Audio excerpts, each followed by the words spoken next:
Pengertian zakat. Secara bahasa, zakat berasal dari kata dalam bahasa Arab yang berarti tumbuh atau membersih.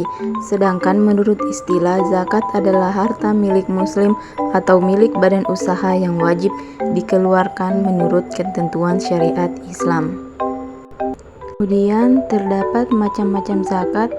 Dalam agama Islam, zakat dibagi menjadi dua, yaitu yang pertama zakat fitrah. Zakat fitrah adalah pengeluaran wajib dilakukan oleh setiap muslim yang mempunyai kelebihan dan kebutuhan keluarga yang wajar pada malam dan hari raya Idul Fitri. Kemudian yang kedua, zakat mal. Zakat mal adalah bagian dari harta kekayaan seseorang yang wajib dikeluarkan untuk golongan orang-orang tertentu setelah dipunyai selama jangka waktu tertentu dalam jumlah minimal tertentu. Saya akan membacakan pengertian dari zakat fitrah. Secara bahasa, fitrah adalah bersih atau suci, sedangkan secara istilah adalah pemberian bahan pokok menjelang hari raya Idul Fitri dengan syarat dan ketentuan yang telah ditetapkan. Hukum zakat fitrah itu wajib. Kemudian terdapat tata cara menunaikan zakat fitrah. Yang pertama itu, zakat fitrah berupa bahan makanan pokok. Kedua, waktu mengeluarkan zakat fitrah boleh selama bulan Ramadan hingga sebelum salat Idul Fitri. Dan yang terakhir, orang yang berhak menerima zakat ada 8 golongan. Dan yang kedua itu, zakat mal. Zakat mal disebut juga dengan zakat harta. Zakat mal adalah harta yang dikeluarkan oleh seorang sesuai dengan ketentuan yang berlaku menurut syariat Islam. Terdapat macam-macam zakat mal. Yang pertama, perdagangan. Kedua, pertanian atau perkebunan. Ketiga, penangkapan ikan. Keempat, peternakan.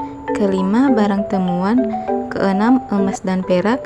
Dan yang terakhir, profesi. Ada ketentuan zakat. Yang pertama itu, orang yang zakat harus Islam, kedua balik dan berakal, ketiga bebas dari hutang dan merdeka.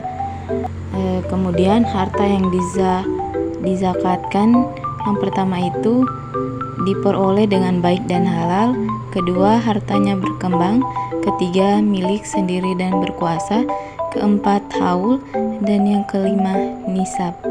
Kemudian lapang dengan berbagi itu terdapat juga infak. Infak berasal dari kata nafkah yang berarti nafkah. Infak bisa diartikan dengan sebagian harta orang muslim yang dikeluarkan atau dari badan usaha untuk kepentingan dan kemaslahatan umum. Dalam berinfak tidak ada ketentuan seperti di dalam zakat. Selanjutnya, sedekah. Akar kata dari sedekah yaitu sodaqah, artinya benar. Maka orang yang bersedekah memiliki imam yang benar. Secara istilah, sedekah adalah penyerahan suatu benda dari seorang muslim tanpa dibatasi waktu dan jumlah tertentu untuk kebaikan dan semata mengharapkan ridho Allah Subhanahu wa Ta'ala. Kemudian, hukum sedekah adalah sunnah. Yang terakhir, hadiah. Hadiah merupakan pemberian kepada seseorang dengan maksud memberi rasa hormat, memuliakan, ataupun memberikan penghargaan. Kemudian hukum memberi hadiah yaitu mubah. Kemudian hikmah berbagi. Yang pertama itu melipat gandakan rezeki, kedua menghapus sifat kikir, ketiga membersihkan harta, keempat menolak musibah, dan yang terakhir membantu orang lain.